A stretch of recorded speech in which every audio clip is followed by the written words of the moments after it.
எதை அரசியல் செய்வதென்று தெரியாமல் எதிர்க்கட்சிகள் பிரதமர் மோடியின் தியானத்தை விமர்சிப்பதாக அண்ணாமலை தெரிவித்துள்ளார். அண்ணா, இதுல அரசியலுக்கு ஒண்ணுமே இல்லைங்கண்ணா. அதாவது ராகுல் காந்தி அவர்களோ, மல்லிகார்ஜுன கார்கே அவர்களோ, மம்தா பானர்ஜி அவர்களோ, அவர்கள் இன்று நாளை மறுநாள் என்ன வேணாலும் செய்யலாம். அரசியலமைப்பு சட்டத்துல உரிமை இருக்கு.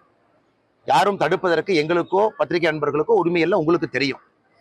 அதனால் ராகுல் காந்தி அவர்கள் இன்னைக்கு நாளைக்கு ஏதாவது செய்யறாங்க அப்படின்னா யார் படிக்க போறாங்க? அதே நேரத்தில் நீங்க பாருங்க, 1ஆம் தேதி இன்று இந்தி கூட்டணி நாங்கெல்லாம் இணைந்து ஒரு டெல்லியில் ஒரு மீட்டிங் நடத்துறோம் அப்படின்னு சொல்லி சொன்னாங்க.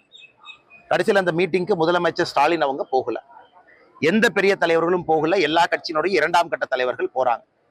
நேற்று காங்கிரஸ் ஒரு அறிக்கை கொடுத்திருக்கிறாங்க. இன்று நடக்கக்கூடிய எக்ஸிட் போல், அதாவது தேர்தல் முடிந்த பிறகு வரக்கூடிய ஒரு அனுமானமான யாரு ஜெயிப்பாங்க அப்படிங்கிற எக்ஸிட் போலுக்கு காங்கிரஸ் பங்கேற்காதுன்னு சொல்லியிருக்காங்க. இதுல இருந்து என்ன தெரியுதுங்கன்னா, இன்று நடக்கக்கூடிய இந்தி கூட்டணி மீட்டிங்க்கு எந்த தலைவர்களும் போக மாட்டேன் அப்படிங்கிறாங்க.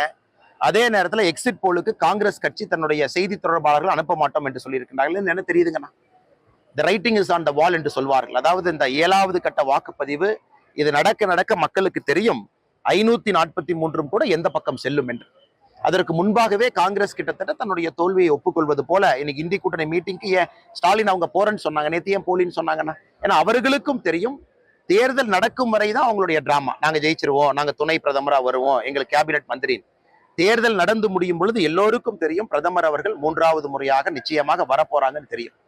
அந்த நேரத்துல எதை அரசியல் செய்வது என்று தெரியாமல் பிரதமர் அவர்கள் தனிப்பட்ட நிகழ்வாக கன்னியாகுமரிக்கு வந்திருக்காங்க. ஒரு செய்திகளை உள்ளது உள்ளபடி தெரிந்து கொள்ள ரெஃப்ளெக்ட் நியூஸை சப்ஸ்கிரைப் பண்ணுங்க.